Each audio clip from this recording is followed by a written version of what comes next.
Welcome to 5 Minutes in the Word, a daily devotional in the Word of God. Mr. Gary, there are a variety of groups of people within a congregation of the Lord's Church. You have the people that are the children, and so maybe, and even within that, there's groups and sections and stuff. And then you get older, you have the teens, you have the college, and we kind of have our young adults, young professionals. I think we call them MASH here at Silo Road. It's kind of our young adults. They're out working, they're starting their families, things like that. And then maybe you go from MASH, and you got someone just I don't know. They're just parents. I mean, that's just, and they don't really have a name for them. And then, but you get to the older age, you have a golden circle and stuff. But some other little categories we talk about are like widows and widowers. And sometimes, people forget about the widows and widowers, and we really need to pay special attention to them because not only have they been through something in the loss of someone, but a lot of times, that also lends to it's a majority of them, they're older, and possibly now by themselves, and there's just a lot that goes into it. And so when you come to First Timothy chapter 5, starting there in verse 3 and following, it talks about widows, and verse 3 says, honor widows who are truly widows.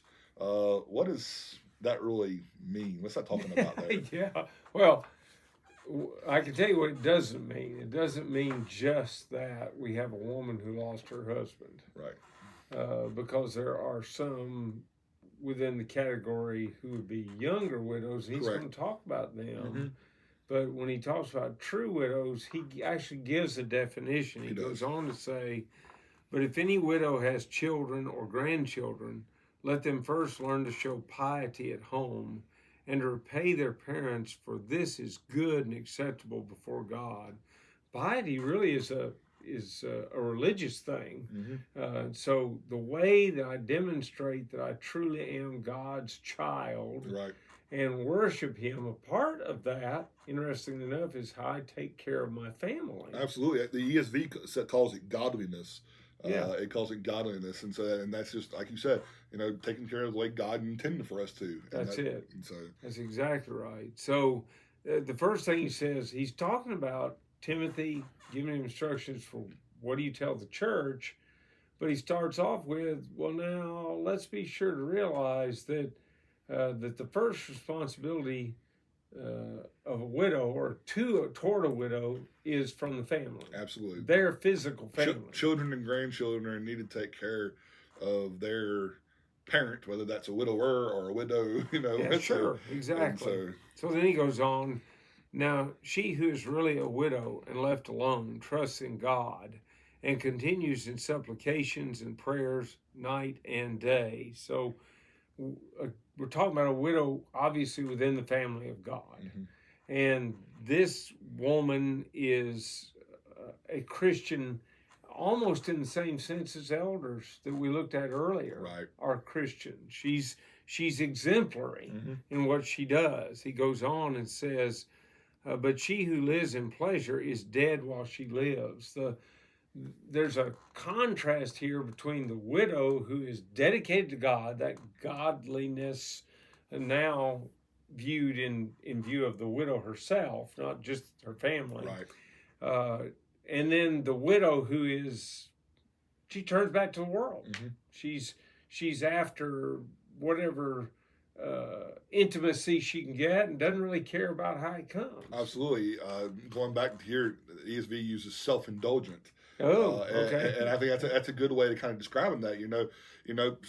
Selfishly indulging in just whatever you want to, Right. and whatever makes you feel happy. You're trying to fill this void, this absence of maybe a relationship or whatever it may be, and returning to things like that or going into that versus being godly and being righteous and continuing Right. down that right path. And so that's really that's something we need to notice here. I think it's interesting. It comes in verse 7. I am reading from the ESV. It says, command these things as well, so that they may be without reproach. I think that we start looking here, we need to understand that as we look at commands of the Lord and stuff like that, He gives us so many great, tools and resources and pieces of advice that we, not just advice but commands. I mean, this is His word they're talking about here, but it it not only comes as a command, but it also comes as a something that if we practically live out, it makes us better. It improves our lives, Right. And so here is he's commanding things that are actually going to help them. It's not just a command; it is a command, but it's also a helpful thing Right. because if a family lives this way or treats a widow this way and does these kind of things, it's going to be a better life than the alternative, than to not doing these things. And so it's a command, but it's also a practical thing that will make you better. That's why I think it's awesome that when it comes down here, kind of wraps a little bit of this up. It says, but if anyone does not provide for his relative, and especially for members of his own household, he has denied the faith and is worse than an unbeliever.